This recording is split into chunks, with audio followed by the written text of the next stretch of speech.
Perfect. Okay, everybody see that? Somehow Jessica is stuck in limbo here. Hopefully she'll get through. Oh, there she comes. Yeah, Great. I can see it. Oh, good. Thanks.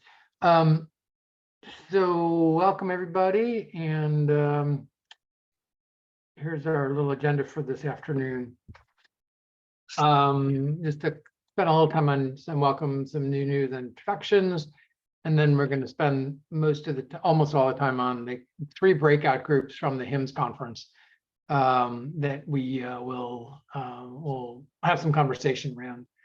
And then we'll have some conversation around what comes next out of that, but then also hopefully that'll generate some conversation. And I think in a couple of weeks, what we'll do is we'll try to do a synthesis of the HIMSS work. We've been trying to synthesize each of the groups and bring that stuff together, and have been now applying some GPT to the synthetic process and finding it to be really interesting. So in terms of avatars and the like, just introduce some of that topic into our conversation here. So that'll be in 2 weeks from today, I guess. And so one thing that I wanted to do, the one thing I wanted to mention is that San Diego 2-on-1 is holding their virtual conference in the 7th and 8th of June, and Bill York and company, Cami and company, who are not able to be here today, they have some board meeting, invited me to participate in a session that they're going to be holding on the Thursday morning called Can We Come to a Consensus About Consent? Pithy title. And in that hour, we will solve all of the problems of consent.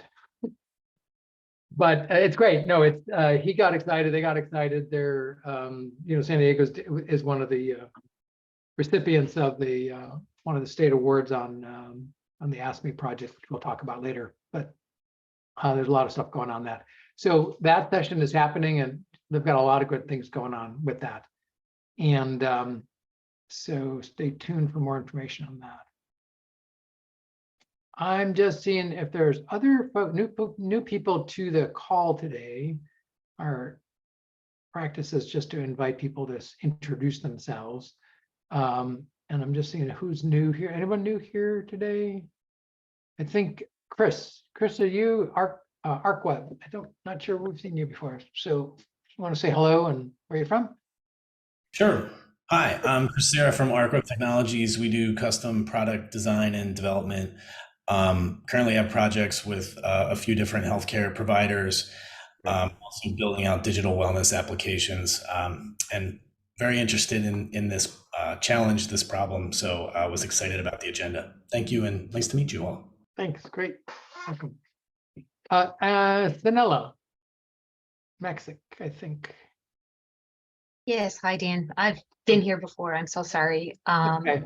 Sanella Maxick from Department of Social and Health Services in the state of Washington. Oh, right. Okay, right. I couldn't tell. Couldn't tell from your picture. No worries. I will always introduce myself. Okay. And remind me, what do you do in Washington again? I'm a data share administrator.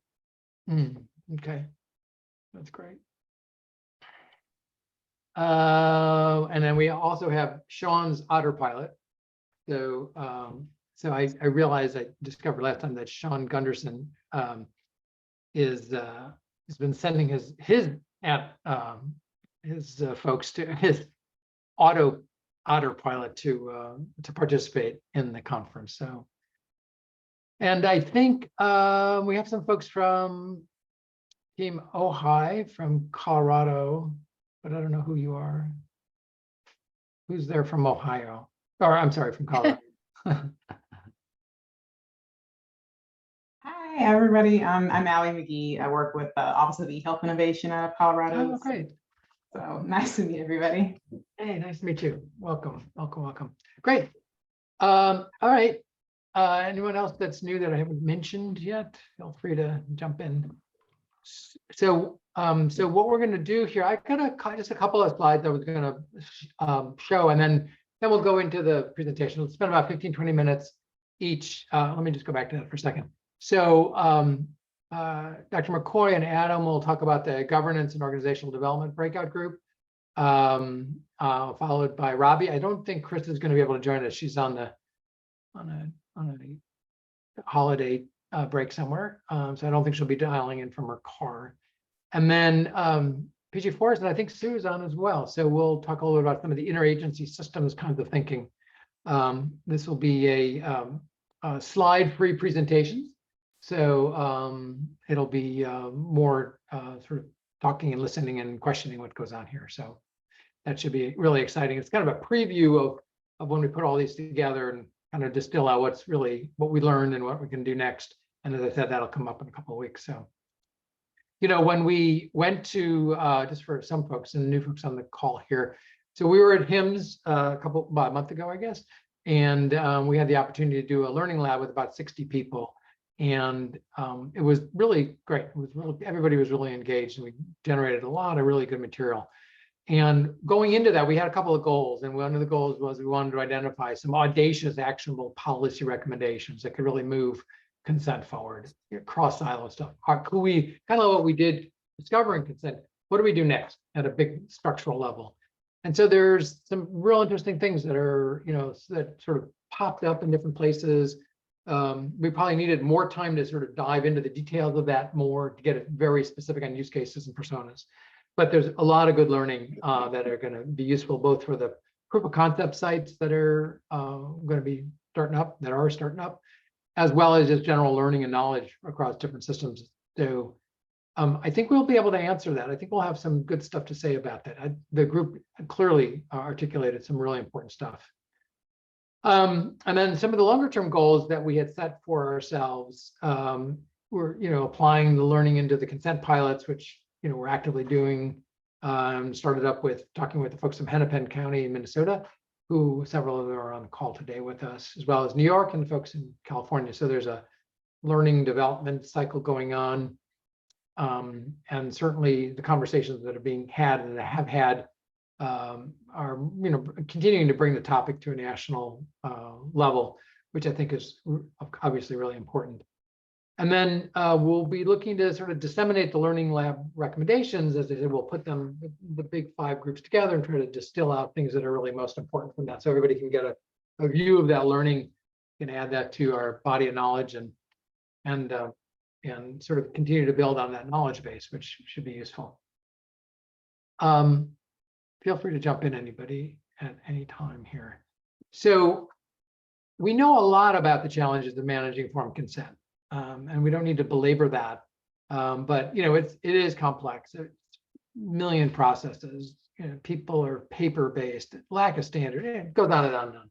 And I think the thing that we've heard now, having done a lot of interviews through the work we're doing with the California Healthcare Foundation in California, is that consent, cross-domain consent, is really nobody's job. I think that's the bottom line. It's the you know, it's the in-between programs. And so that's one of the major problems, that nobody really owns that. And I think that's not sure how to solve that, but it's something that we keep hearing again and again. Mr. St. Clair, thank you. What's on your mind? Oh, yes, sir. I always like to add in this discussion that we are not culturally equipped for consent, and that our policies and regulations are a reflection of that. We give our information to a hospital, we give our information to an agency, and the idea that we still maintain some sort of provenance or ownership of that data, even when we've shared it with somebody, it just isn't in our mindset the same way it is, say, in Europe and the EU with GDPR, to say, hey, I'm sharing my data with you, but I still inherently own that data.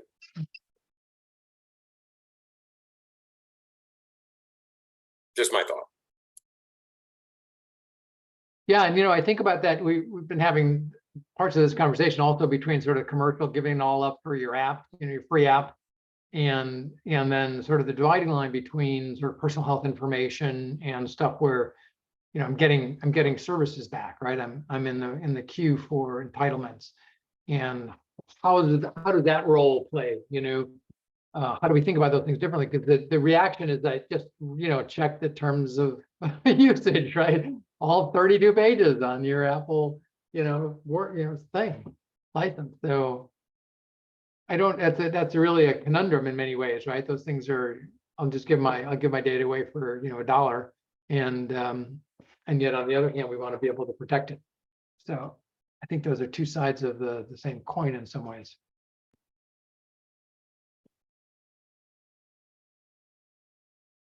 So, I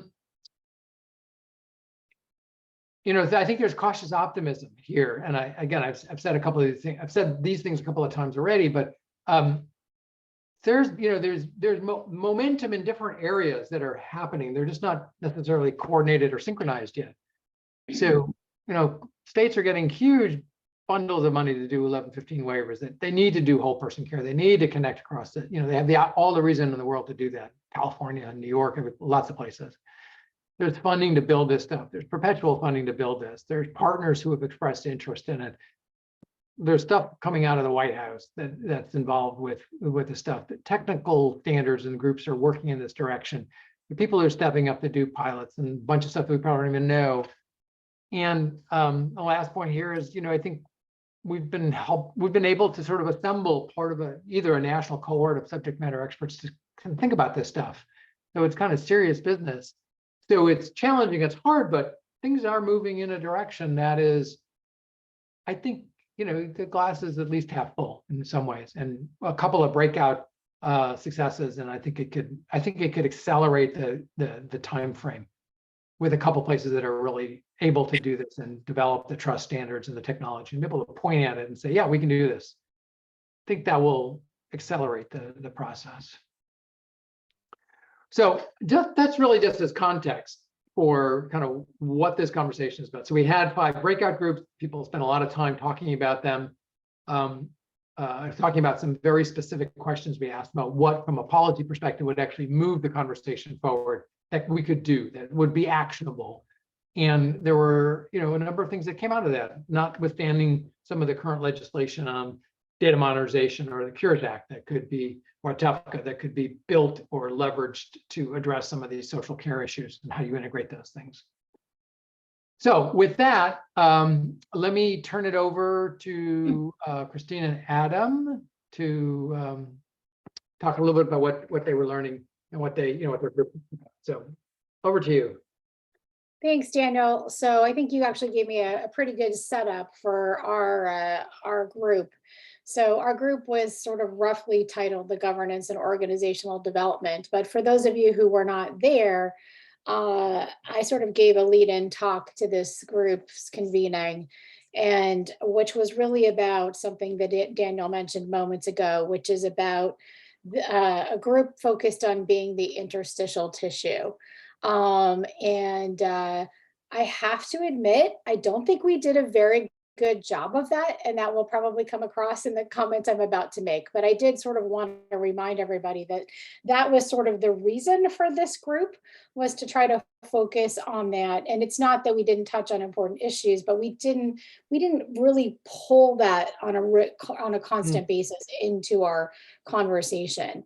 I also wanted to add a footnote to this concept of it's nobody's job, because that just came up in another call that Daniel and Adam and I were on, and I want to say that that's true, but it's not true. And I think that this is really, really important, because we keep funding projects in recent years in which it is somebody's job, and yet they can't do the job. And so then the project doesn't do what people wanted it to do. And I just wanted to throw 2 very specific examples of that out there. One from my own experience in working with the CMMI Integrated Care for Kids project, which started with a very, very bold vision around what they called the core child services. And then a second one brought to our attention in a project we're working on in California around the Community Schools Initiative. So these are both around kids, but I'm sure there's lots and lots of equal examples around other populations that all of you could attest to as well. And so we're throwing some pretty substantial money and big money in terms of community schools at projects around the country that it are theoretically supposed to be providing whole person care, whether that is that care from the standpoint of education in community schools, or that care from the standpoint of medical care and Medicaid, in the case of Inc. And yet we have yet to give anybody the tools to succeed in these projects that they are doing in name, but not in deed. So with that, I will launch very quickly into the first part of this summary of what our group talked about. And we like, I think, essentially all of the other groups really focused around the issue of trust. And that, of course, is very central to this concept of this work being nobody's job, which is that the vast majority of people are out there to do a very specific job with very specific performance metrics and reports that they have to do, and forms that they have to fill out, and services that they have to provide. And although they may understand the benefit of going beyond that and coordinating with people providing other services, it's not in their job description. It's essentially something that they do, as someone said earlier today, working outside of their box, not within their box.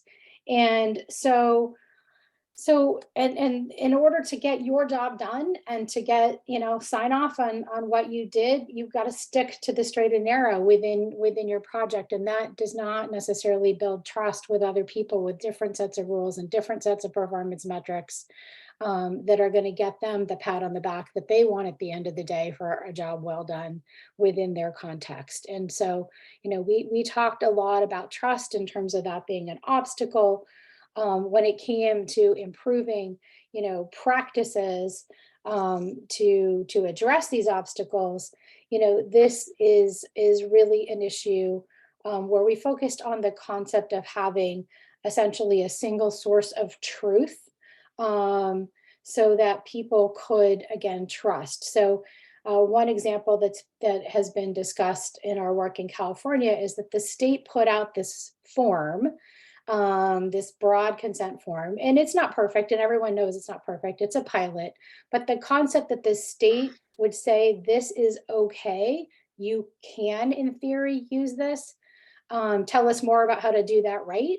But this is sort of waking people up to the fact that there is, this is coming from the state. They're considering all federal and state laws, maybe not our county laws, but from at least the perspective of the state and the feds, this is okay. And that is really important. And I think that people, this was one of the focus of our group, is that we need to have a place where we have that single source of truth in terms of the consenting mechanism, but also the data.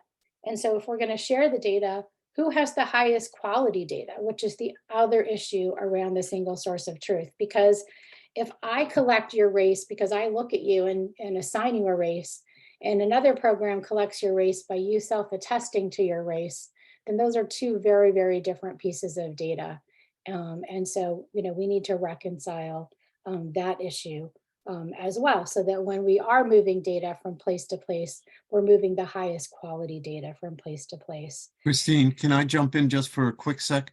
Sure. To underscore something and expand on something that you just said that I think is really important, and it derives from an interview that we did for the project, the consent project that we're doing in California, that Stewards is doing in California.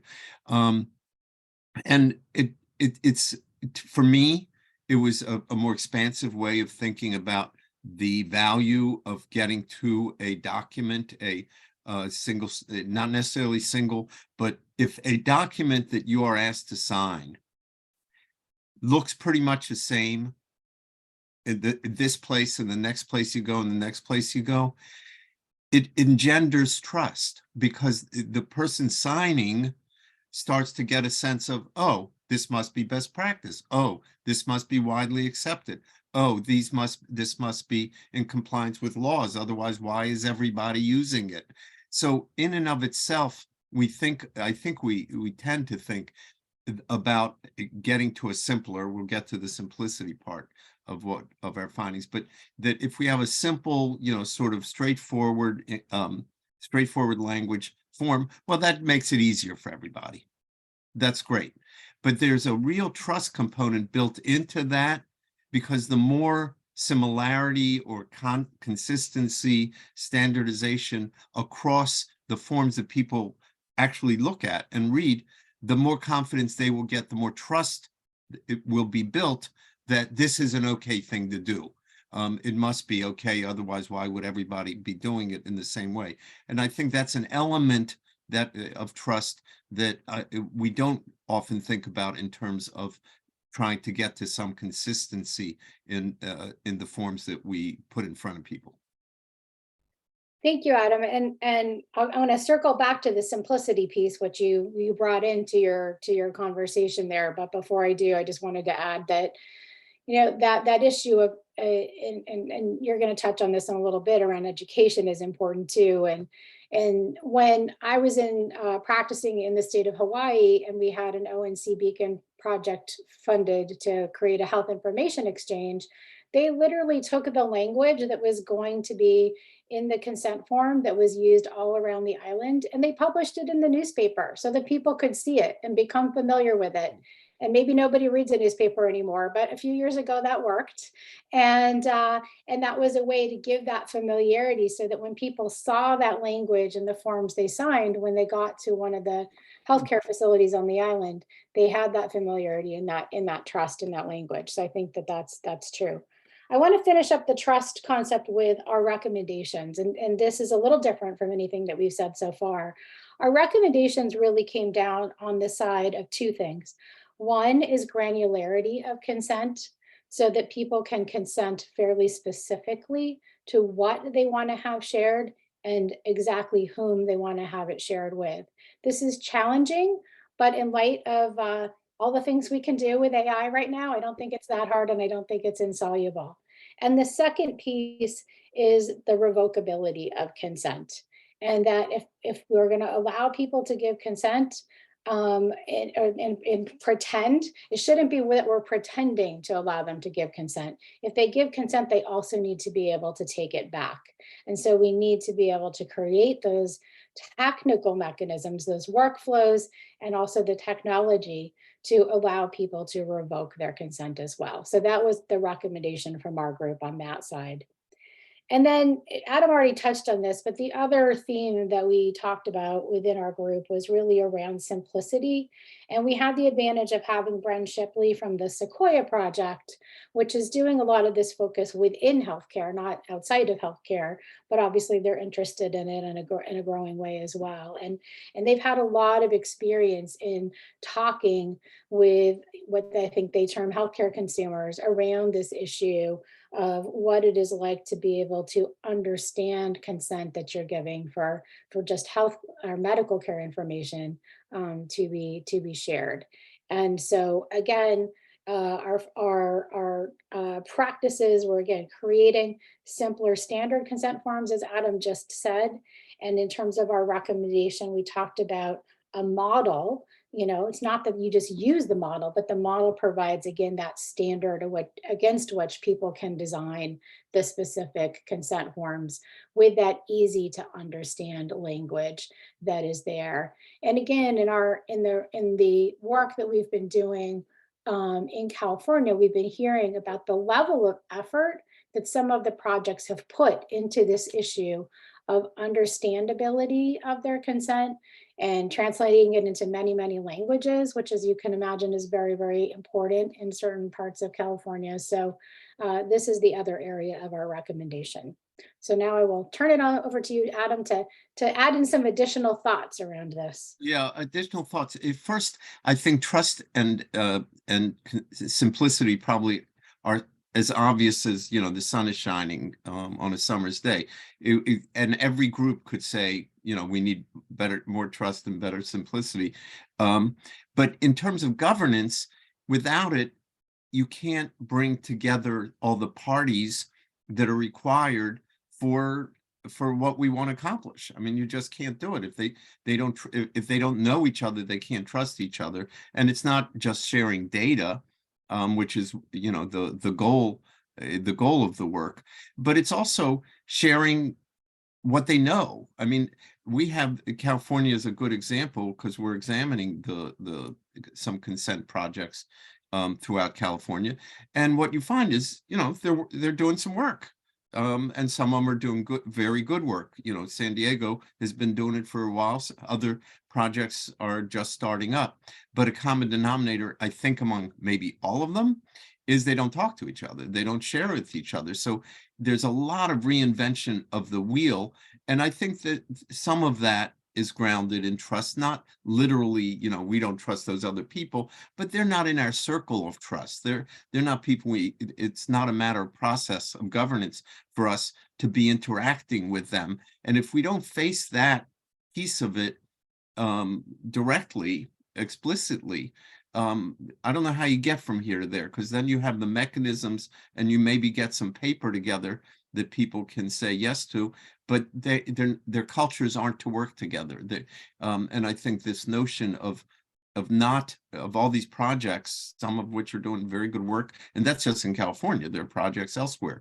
And who knows, left hands, right hands, left feet, right feet, aren't in touch with each other, which brings me to the second piece I just want to put out, which is communications and education.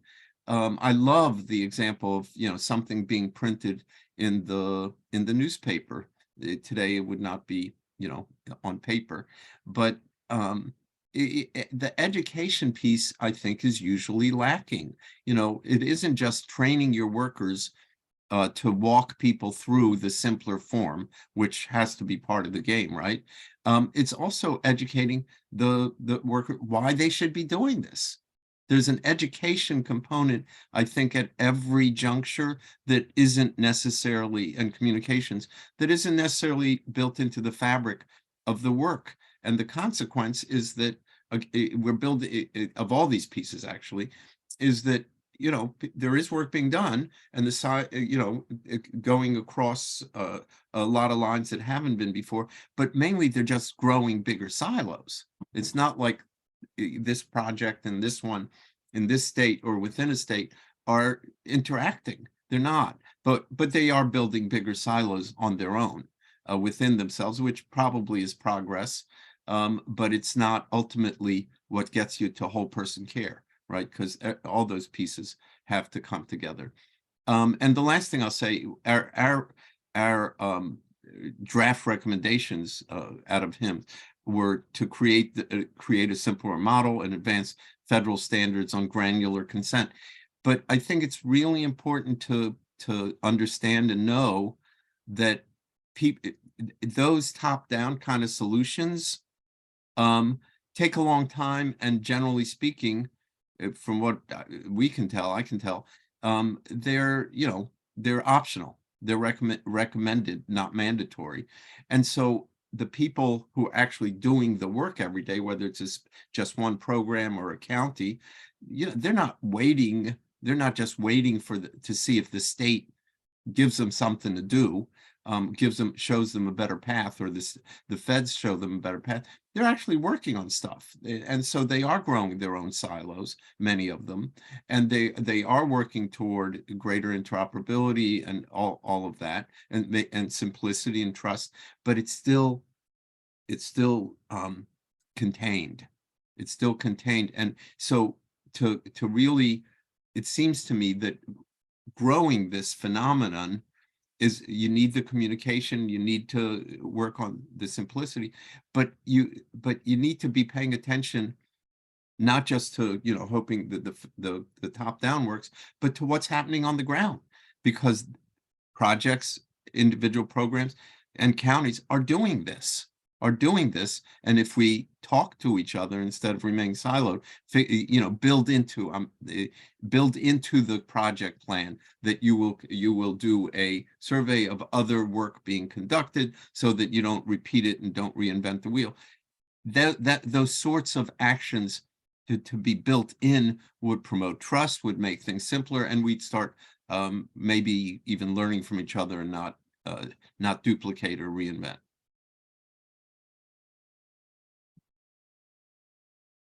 That's what I got. Thanks. That was perfect.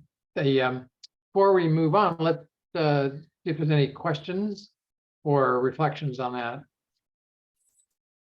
You know, one of the things I'm wondering about, you know, obviously these groups are all interconnected in terms of the recommendations. So how do you build trust?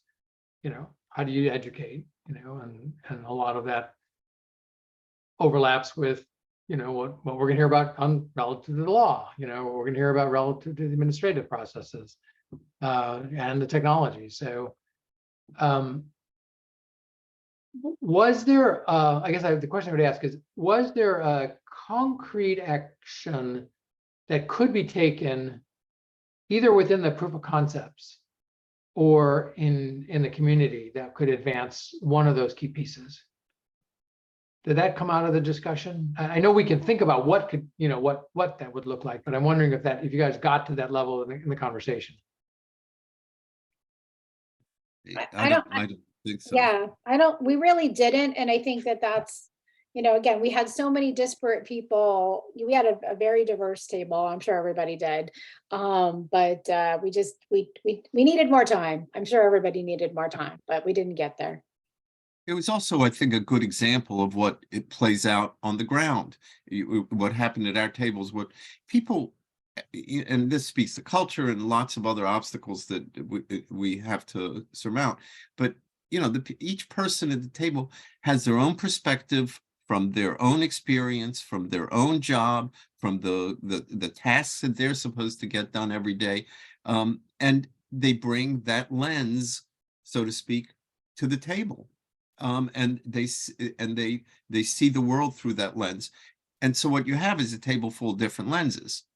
There's intersection in what people see and what people want, but that's still true. And that's you know, that's one of the, I think that one of the biggest challenges.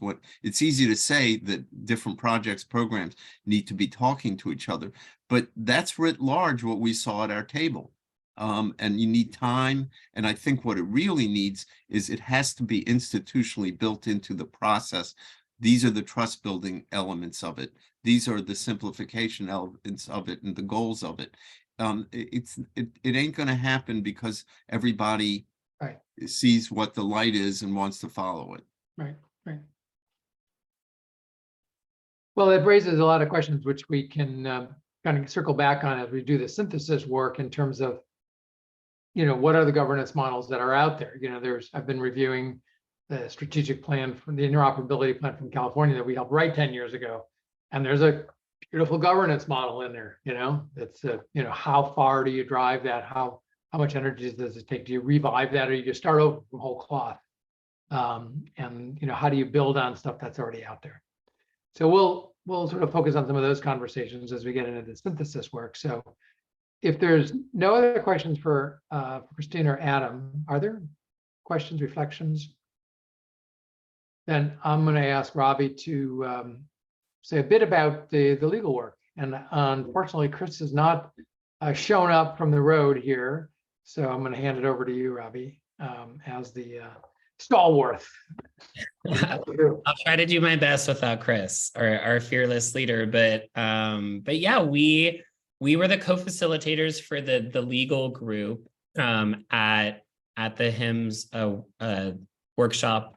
And I mean, one thing I'll say that I think is interesting, I know the California project has come up a lot today, but I actually think a lot of our obstacles and recommendations that we found in this international work group actually kind of mirror a lot of what we've heard even within one state. So I'll provide that context as well as, you know, I think we came to a consensus largely too that we don't necessarily need to amend or create new privacy laws that affect consent.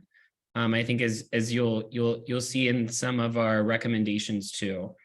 When it comes to obstacles, we came to two key ones. The first is that there's often lack of alignment with application of the law. So the what, the who, the why, you know, what entities are subject to the law? What data do those entities seek to share? For what purpose is the data being sought to be shared? and how will the information be shared or used, that there's often misalignment, misunderstandings when it comes to, you know, the plethora of privacy laws that would affect the sharing of data, or the consent to the sharing of data, you know, in a context like the Thompson family. And that as a result, this confusion leads to the perception that data can't be shared, even when it might, you know, stand to benefit the individual or the family as well. We discussed a couple practices that could be improved. So one is communicating the law in more effective ways to data holders and to consumers, taking into account things like literacy. So if we're talking to a consumer, what is the grade level at which we're printing these materials? When we're talking to data holders, you know, are we talking to an educational agency? Are we talking to healthcare providers? Because that might change how we kind of frame things. Depending on what the audience is. These materials are we talking to? Additionally, helping organizations understand how they can clarify in their policies and outward-facing materials when uses or disclosures of information are made with or without consent. You know, we brought up that under HIPAA, right, there's a requirement for covered entities to have a notice of privacy practices. So we know that there are a lot of legal requirements for the stuff that needs to be in these disclosures, but, you know, is there kind of an additional step that organizations, and including those that aren't subject to HIPAA, you know, are there things that they can do to make those, you know, more digestible, to clarify them, and to clarify especially to those instances where other laws might be implicated? Where is your consent or authorization required or not? Another one that came up around practices was utilizing the minimum necessary standard in all uses and disclosures to the extent organizations can. So this really came out, you know, under HIPAA, especially for payment and operations purposes, the minimum necessary standard applies for organizations that are covered entities or business associates. And that came up here too, that, you know, when in doubt, like, share what you think is minimally necessary to satisfy the request for information. Don't lean on the side of oversharing if you are sharing. And then in terms of policy recommendations, we had 5 specific ones. So the first one, which we actually found out is underway, and this is happening, which was exciting, is that, you know, the U.S. Department of Health and Human Services should convene an interagency work group to produce sub-regulatory guidance regarding privacy and confidentiality laws. We also recommended that they utilize real-life data sharing scenarios to illustrate the pathway to yes. So, you know, show stakeholders how data can get shared under the laws today, right? I think we all recognize in the group that data can get shared given our current legal regime today. It's just that people often don't know how, or they don't understand the law. So help us clear the way, regulators, in terms of providing guidance to stakeholders. And then we found out HHS has this group already, which is exciting to see and to hear.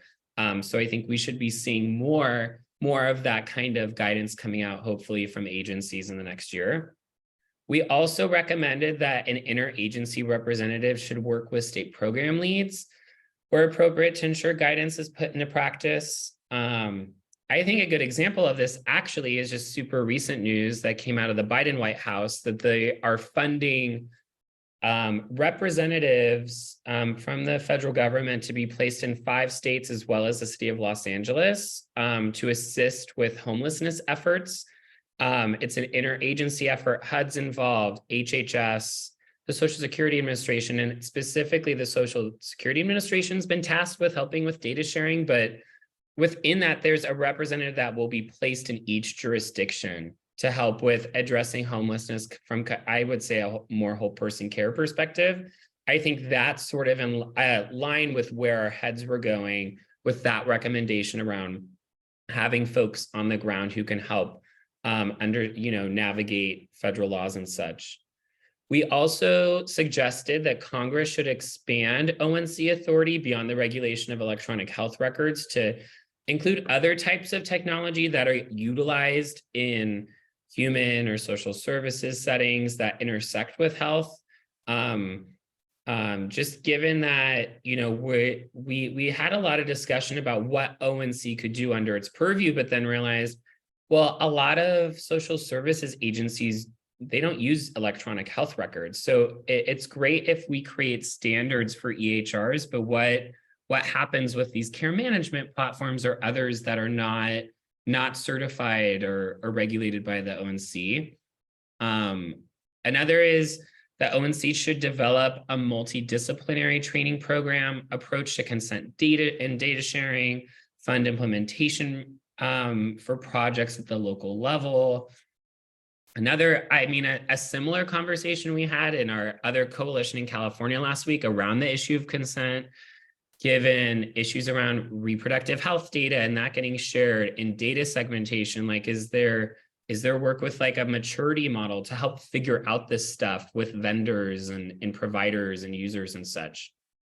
And then lastly, there is a recommendation that ONC and the Sequoia project should prioritize consent data sharing use cases in TEFCA in an implementation guidance that, you know, as we're building out TEFCA, that we should, you know, consent should be front and center, given that we all know that we're moving in this place where health and social services or human services are being intertwined. Like let's build the ship correctly and build consent to it from the start, given that we know that there are hangups when we're sharing across sectors. So that's what we came to in our group. I'll hand it back to you, Daniel. Well, thanks. A couple of thoughts. One is I actually had a conversation with Miriam Yeager from Sequoia last week about this very topic. And Miriam has been involved and interested in sort of this from the get-go, from as far back as I've known her. And again, you know, there's receptivity, but getting humans up and running and out the door are 2023 priority. I think there's a recognition that yes, it's a good idea if you could, you know, if you're going to add that other engine, do it when you're designing the airplane, as opposed to trying to bolt it on later. So I think there's recognition of that.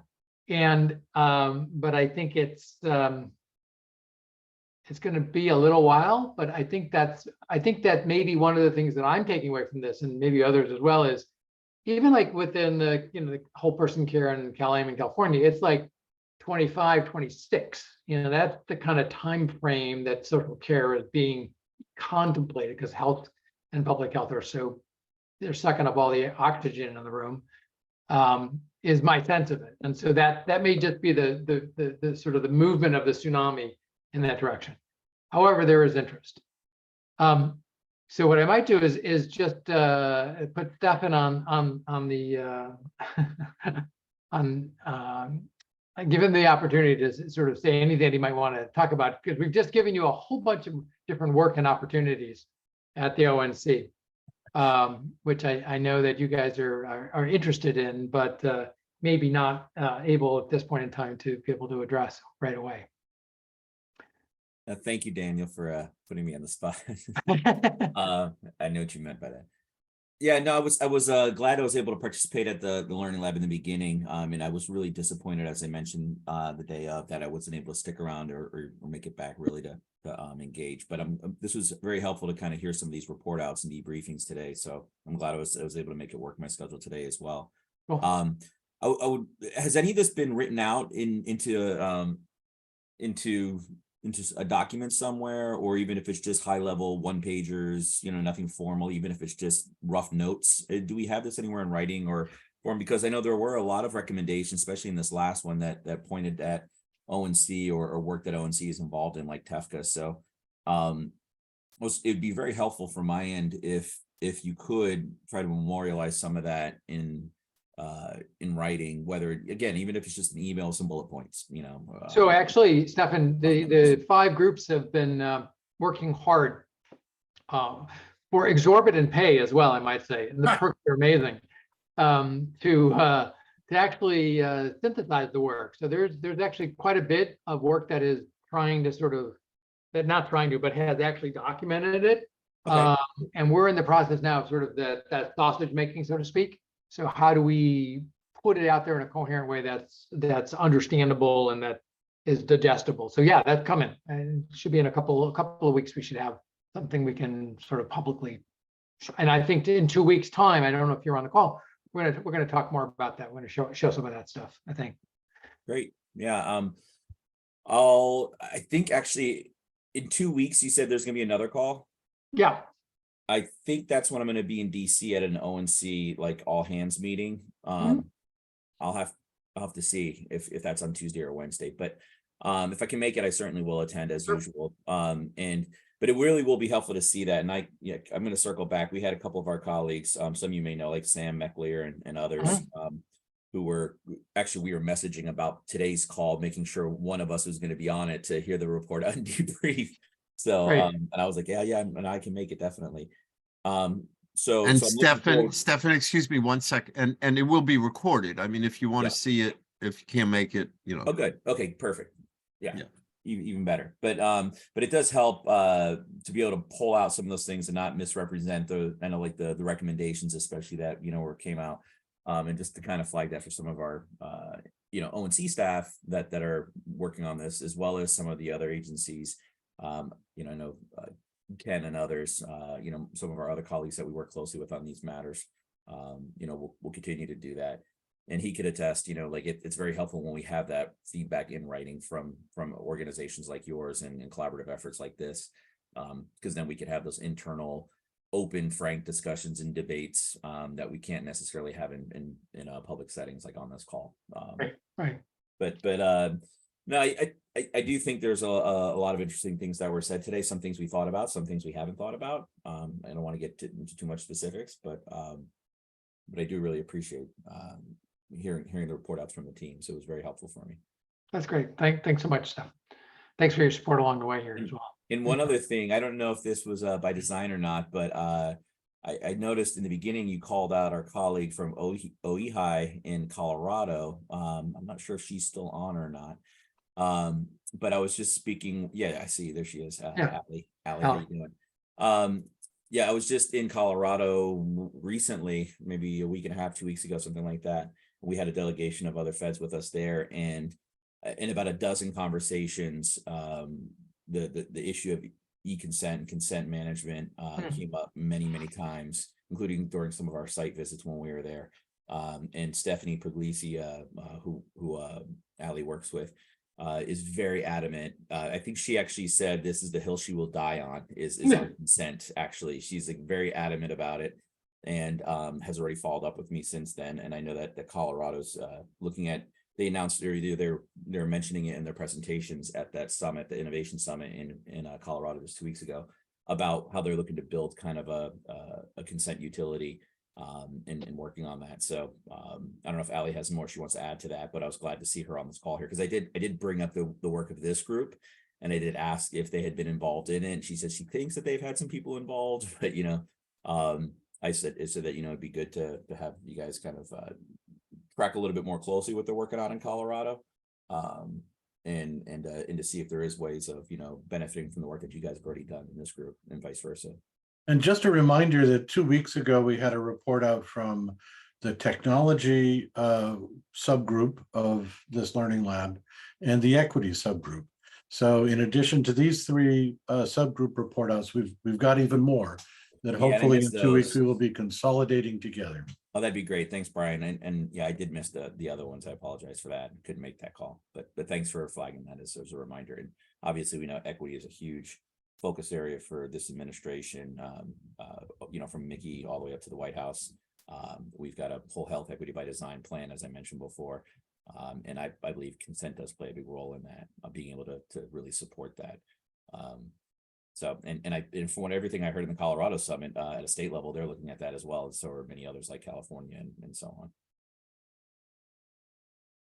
That's great. And Allie, we should sort of connect as we go forward. There's been a lot of Colorado involvement on and off for the last year or so. There's been a bunch of different people coming consistently and then sort of less consistently there. And I know there's been some turnover. So it's whatever is helpful, certainly happy to share that material, what's going on in the past there. So, Jim, you've been patiently holding your hand up. Absolutely. And my arm hasn't gone to sleep yet. So, yeah, and it was great to have Stefan go first. I was just going to push back a little bit on what Robby teed up at the start, which is that there wasn't necessarily a need for new laws or regulation. And as you'll recall from our ONC consent workshop last summer, it was prefaced by the presentation from, and I remember if it was an attorney from ONC, Stefan, or if you had somebody from OCR. Yeah, it was Catherine. Nothing in HIPAA that says the word consent. Yeah, it was Catherine Marchesini, our chief privacy officer at ONC. Yes. And she actually works very closely with OCR, so they're kind of joined at the hip. her and the OCR colleagues collaborate on all kinds of things. But she's the one who gave that great presentation. Yeah, it was a great presentation, and nor do I blame HIPAA, which was written in 1996. What I blame is whether or not as a federal construct we change something. And to your point, Robby, I mean, even CCPA, which probably is kind of considered the goalpost at the moment for privacy attempts in the U.S., defers to HIPAA as it has to from a federal law. There's nothing in the administrative safeguards, as we talked about, around privacy that's constructed to not only a concept of consent beyond just a single point. Matt put in the chat, TEFCA is restricted by what HIPAA says to be able to demand in the architecture that there's any sort of dynamic consent mechanism. So I still think there's some changes that have to be made in how we view that from a regulatory standpoint. Well, that's a good point, Jim. And I think two things. I think one, and I was just thinking about this even before you made that comment, that I think, if we think about what was the intent of these laws, I mean, HIPAA was really intended to promote the sharing of data, right? Versus a lot of our other privacy laws are intended to prevent the sharing of data because of like stigma around substance use, fear of prosecution when it comes to reproductive health now, right? So I think if we view it from that context, right, it tells us a lot about like how the law operates. And I think the other thing I think with HIPAA, I would actually push back on the CCPA comment and only say that it was actually a lot of lobbying on behalf of a lot of healthcare organizations in California that exempted organizations from the CCPA, not HIPAA preemption, because California and other states can go beyond HIPAA in terms of additional requirements. They just can't conflict with HIPAA. And I think the stance of most healthcare organizations, including providers, plans, and hospitals in California, is that HIPAA, CMIA, our other laws here are sufficient, but it'd be interesting to think about, kind of going above and beyond HIPAA with a new state law like a CCPA in a healthcare context. But anyways, I actually have to go, Daniel, but thanks for Robby. For today. Mary Sarah, and then we'll turn to the last session. But okay. Yeah, so I was part of the same group with Robby, and part of our setting out that we didn't think there was any additional legislation right now was twofold. First of all, it was because we knew that new policy was going to take a long time to happen. And so one was we were looking for more near term, what is possible. But two, because there's a lot of possibility today, if only we can work through the gray. So it's not very clear what we can or cannot share. A lot of the federal organizations are saying, we want you to share, but we need very, very clearly spelled out scenarios in which it says the purpose of data sharing, what data is being shared, and what are the organizations. And then we will be able to share more than we can today with the existing legislation. So I think that's the point, is we've got more ability today than we're actually taking advantage of. And in order to take advantage of that, we need clarity. Interesting. Yeah, and I think it's like what we're seeing in the state level is like give us authorization at the state level. The county saying just tell us what we can do, what we can't do. Same way the state, and this is a, an old conversation, the states are saying to the feds, just clarify, clarify your terms, help us understand what we can do, what we can't do. So I think if that's what you're saying, then that's an important, that has to be addressed at every level, right? And it's got to be both across agencies and then vertical from federal down to the local level. So maybe we can have those conversations, within and amongst the right people to move that along. And just get some examples of success. All we need is 1 or 2 successes around, here's the definition of something that's really difficult. We're going to clarify that term and have everybody recognize that it's starting, or it's continuing. Yeah, Daniel, I'd add real quick to Mary Sarah's comments, and Robby unfortunately had to drop. But one of the things we've been discussing in C4BH around the California Reproductive Rights Bill is it unfortunately just imposes a binary standard of these are things that you can share, these are things you can't. They're just restricted from sharing. And I think a couple of us pushed back by saying, well, wait, we've worked too hard in this broader sense of just health information sharing to now go back and start calling out things that are restricted from sharing. It simply should be addressed as a matter of consent and whether or not you're consenting that information gets shared. And of course, in the case of the California Reproductive Rights Bill, it's around sharing it outside of California to states where reproductive rights may be legally threatened. Well, involving the individual in that decision helps continue to promote health information sharing, perhaps desirable sharing, while at the same time allowing people to be advised to make a decision. No, that's not a wise choice at this time. Thanks. Let me turn to PG and I'll hand the microphone over to you. I don't know if Sue is still on. Yeah, Sue's on as well. Sue Feldman is on. So thank you too for your contributions today. And now you get to wrap it up in terms of a systems perspective. Thank you, Daniel. And I don't mind if you prefer we do that at another time, but if you want, I could at least start.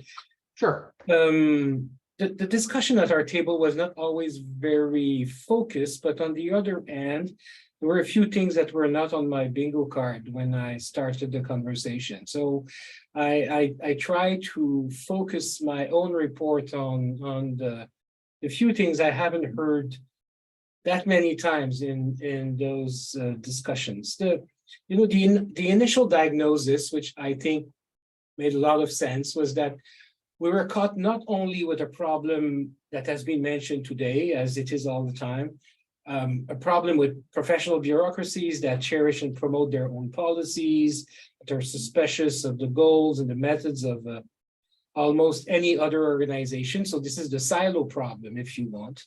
But I think what was original and that has structured part of our conversation afterwards was that the recognition that the American culture is also very much obsessed with complex and distributed power structures. And so it creates problems that are pretty unique to the United States in terms of both interoperability and consent. The fact that you don't not necessarily only have to share your case with other professionals, but you also very often see that the authority over the case will be split between different level of administration or even orders of government. And I think it explains why the problem is so difficult to solve. I try to group the comments coming from the group in 4 categories. I summoned my inner Talcott Parsons, and I decided to group that under governance, processes, funding, and culture. On the governance side, well, again, the diagnosis is not very original: competition among public authorities, the fact that no one is really accountable for the outcome of a series of ill-adjusted interventions, and the plethora of norms and standards and forms. So the prescription was, well, we should have at least a common template for consent. And I think this could be done outside of what we were just discussing, the problem of legislation and regulations, and trying to build a common template might be a solution at least because it will mean that accountability for a case will be negotiated behind closed doors. And I think this would be a huge progress. In terms of processes in administration, there was a strong push around the table for a common legal framework for consent. And the most important thing here is to make sure that any entry point in the system, so if you are in need of services, whether the services are provided in the healthcare organization, the social services organization, the judicial system, the education system, your entry point will provide you with the possibility of giving consent without this being questioned at every other step along the way. And I think for this to break walls between organizations, you will need some form of legal instruments to achieve that. This is at least the experience I have personally here in Canada. On funding and financing, this is not evident at first sight. You know, why are we talking about funding when we're talking about consent? But it's because it's very difficult to integrate consent if you don't integrate funding, and we need some sort of our thinking about how you make sure that you know the interventions will start at the same time, that they will end at the same time, that there will not be interruptions along the way. Because even if you build communication and bridges between organizations, if there is no way for these organizations to keep going with the client for a long period of time, to have long-term involvement, it will always be an issue, and finally you won't achieve anything. On culture, so this has been discussed since the beginning of our conversation today. I won't come back to the different points that have been but for one, is that I think one of the reasons I was so excited with this idea when Danielle started writing to me about it, I think consent in and by itself can be an instrument of cultural change. So instead of waiting for the system to change so that consent will be finally integrated and seamless, I think we could use consent as a way to change the culture. I think this is something that everybody understands in every part of in every type, of bureaucracy. I think people are able to understand what we are trying to achieve, and that it could be an important instrument of change, therefore. So those are, you know, again, and Sue will, I'm sure, brilliantly contradict everything I just said, but this is what I took from the conversation. And in a post-workshop conversation with Danielle, I suggested a few next steps, because you know, we all agree on the diagnosis after all. So the question is, what can we do now to move this agenda forward? This, I think, is for me a more important question at this stage. And I said to Danielle, the solution might not be another workshop. You see, it just disappear when I start talking about that. The first strategy I've recommended is intense lobbying. You know, this is what the Commonwealth Fund did just prior to the ACA. They basically rent an apartment in Washington, D.C. for their president and CEO, send her to Washington. And for the year and a half before the ACA was, you know, developed and adopted, she was there and has a huge impact on the way the legislation was crafted. And maybe this is what we should do, you know, put our piggy banks together and pay the rent for Danielle in Washington for a year and a half. The second option is to, again, this is something that has been done by other national organizations or coalitions with a lot of success, is to develop training programs for legislators and start doing this lobbying work at state level. And again, I have on my mind a lot of successful initiatives that have been conducted by some of the foundations I have worked in the past. And finally, I said the other thing is that we should consider a wider and broader coalition than the people that were invited in Chicago. There are a lot of people that are preoccupied by consent. There are a lot of consumer movements that are working in the same area at this moment. And I think it could be possible to gather a broader coalition of people that want to change the name of the game in that area, and use those people to actually as evangelists for what is finally important for everyone, which is access to health and social services. That's it for me. Thank you very much. And I'm not going to contradict anything that you said. You did a great job of synthesizing what our table talked about and giving recommendations. It was really a great day, and a lot of, as you can tell, a lot of good changes, recommendation for changes came out of the day. That's great. Thank you very much for that. And the recommendations that the 4 that you talked about, I think I would agree with all of them. And I actually like DC, so I'm happy to go down there for a while. But I do think, and just from my sort of meager attempts to bring and talk to people in different agencies, being outside was fairly successful, as I said up front. Between HHS, General Counsel, Administration for Children and Families, Office National Coordinator, CDC folks, people want to have a conversation. And while there may be an interagency group that's doing that, that may be making progress in some ways, but it may also be hard to make those changes from inside as well. Sometimes I discovered when we were doing work at ACF that being an external partner was able to bring those agencies together and ask questions in a way, and ask them to do things and think about things in a way that's hard to do from inside the organization or inside the bureaucracy, because the bureaucracy is the bureaucracy. So I don't know. I hope somebody would contradict me on that and say, no, it's working great, and we're making really good, swift progress in breaking down the barriers. But in the event that that's not happening, I think that is certainly useful.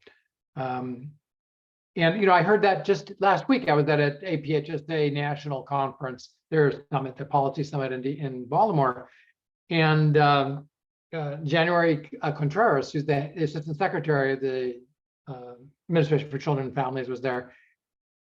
Very similar kinds of topics, not specifically consent, but in terms of communicating with partners across federal agencies, especially for at-risk youth and children, and how hard that is to do on your own, especially when there's Medicaid and there's justice involved in education. So those themes are happening, and they're reverberating. So it's at the right time. The question is, will the pace of change be sufficient to actually sort of take advantage of this administration for the time that's here and hopefully into the future? And what can we do? And I really like that framing. Yeah, because for me, I suppose it's the case for most of you today. I've been sitting in conferences and workshops and so on and so forth so many times where people will just say, we need to do this, or we need to do that, and we never include the person who's talking. It's always someone else in the administration that should be doing it, actually. And it because of that, sometimes it happens, but most of the times, I must say, it fails, because the important thing, I think, at this stage is to understand that when we say we have to be serious with this and decide how we will actually be also not necessarily a political actor, but at least a policy entrepreneur, that is completely engaged in the fabrication of policy, their development, the negotiation around them, and so on and so forth. And personally, I think I had more impact doing this very often than just brilliantly commenting on what my country should be doing in a workshop. Well, And then to say, Danielle, I think that's really helpful because it circles back to kind of where we started about this is nobody's job, right? So, this is, and again, we're getting the funding, in small dribs and drabs and in big chunks for doing these bold, broad projects. And the funding is largely coming from legislators, right? Particularly the bigger chunks. And yet they're not enabling what it is that they're funding. So I think that yeah, you're bringing that full circle there, PG, which is really helpful. I think the one thing that that I would add to the recommendations is, or at least an acknowledgement, and maybe this is over all of the groups, is, we went into this work for it not to be an academic exercise, but to be focused on implementation, and been very conscious and very intentional about bringing this to specific places to do the proof of concepts. So, and there have been people who are involved with that on this call today. Both I'll call out Jessica from Hennepin, and Dan Chavez is deep in the thick of the work in Northern California. Mary Sarah's involved with groups in Florida and all sorts of the places. So and there are others that are interested in terms of New York, in terms of the Bronx we've talked about. So grounding it into one or two or three or four proof of concept demonstrations that have some longevity, because all these concepts, as abstract, as important and critical as they are, they need to be tied down. They need to be bolted to the ground, and they need to be bolted to within the context of the organization and the particular laws and the customs and the populations and technologies and the frameworks that are there. And that's why I'm excited. That's why, sort of the optimism I have is that we have places that want to do it.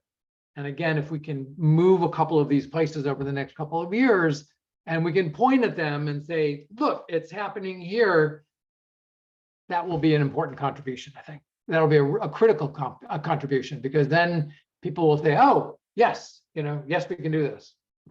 And try to resolve some of those intransigent issues that may be real or may not be real in terms of what's stopping people from doing the work. So I'm excited about that possibility. It would feel very sort of void if there wasn't like a specific next step. So I think all of these things can be then applied and sort of tuned to those particular locations as we go forward.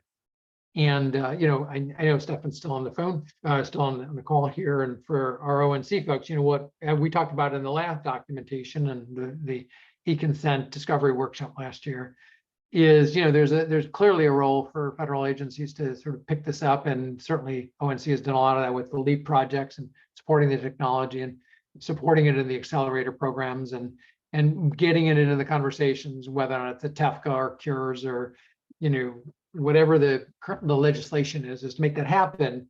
And so I'm hopeful and thankful that at least the doors are open, the conversations are happening, and so there's a roadway and a runway that I think we'll be able to make progress on, hopefully going forward over the next period of time. So that's what I'd want to say about that. So in terms of some next steps, we, as I said, 2 weeks we'll come back together and we'll cobble together some of this work, and we'll have an ugly sort of conversation around what the recommendations that are sort of distilling out from it and what we're learning, and then following that, we'll part of the folks on this group will be again continuing to work with some of the pilot sites, so we can be reporting back on what that's looking like. The scan we're doing for the California Healthcare Foundations around California specific in some detail will come out in June, July, and we'll do a series of webinars around what we've learned and how that could apply in California and more broadly. So there's a trajectory between now and September of stuff that's happening, which is great. Hopefully we can grow that momentum and also have a summer as we're doing this. So that's I think that's all I wanted to share with you there. This, all this stuff is on, the recordings and the slides and all that stuff are on the NIC site. And what I realized I'll do is I'll send out a note. If you're not a member of the National Interoperability Collaborative, you won't get email, you won't get sort of part of the NIC mailing. It's very convenient to send out stuff just to this group of folks. So I encourage you to go to and sign up for the National Interoperability Collaborative, and so as to make sure you get the mailing, and because we're sharing some materials, and I'll send a note out about in particular where these recordings are, because sometimes it's not the easiest thing in the world to find. And so with that, let me just put I'm just going to put a link in here quickly if anybody is hasn't found us on the site yet. Or maybe I won't, and my computer's not going to let me do that. Oh, here it is. Sorry. Give me 1 second. I'm going to put a link in here to the NIC, and there's stuff here that we can actually use this. In some iterations, we have been successful at actually holding conversations and sort of over time through the NIC and through the ability to actually ask questions and answer them. So with that, I put it in the link here. We'll see you all in a couple weeks, and thanks for joining today. Have a good one. Bye-bye. Bye, everybody. Thank you very much. Ciao. Take care.